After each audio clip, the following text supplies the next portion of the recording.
হাসিনার বিরুদ্ধে মামলা করছি, জাতীয় পার্টির বিরুদ্ধে মামলা করছি, তারপরে আমাকে অ্যারেস্ট করতে হয় না। একটা বলে একটা বলে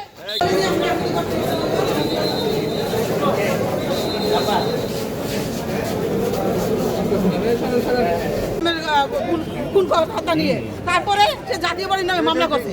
জাতীয় বাড়ির নামে মামলা করার কদিন পরে 18 নভেম্বর তাকে পাটা থেকে ডেকে নিয়ে আসলো ডিবি তল্লাশি করে। কেন তল্লাশি করছে? তারা একটা সুবান দিল, সে চাঁদাবাজি করছে।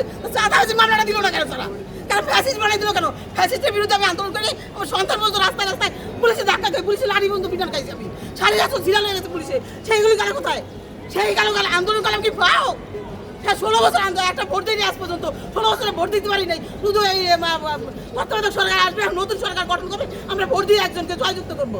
জীবন অবাক না করলে কে করবে? 28% মিল্ক ফ্যাটের অবাক করার সাথে ফ্রেশ মিল্ক পাউডার। জীবন অবাক করুক প্রতিদিন। সে ফ্যাসিস্ট কি আবার আসবে? শুরু করছে কি এখন? পেতাত্তা সবার ঘরে ঘরে পেতাত্তা সবার দেহের মধ্যে বহন করতেছে।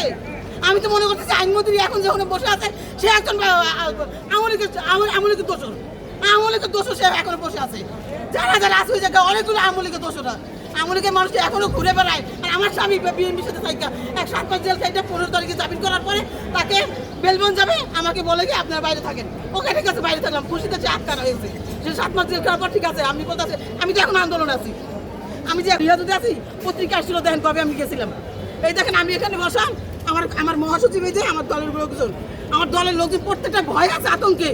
কখন ধরে নিয়ে যায়, এক একজনে ফোন দেয়, এক একজনে ফোন দিয়ে বলে আপনার দেখা করেন। এটা কোন ধরনের ষড়যন্ত্র?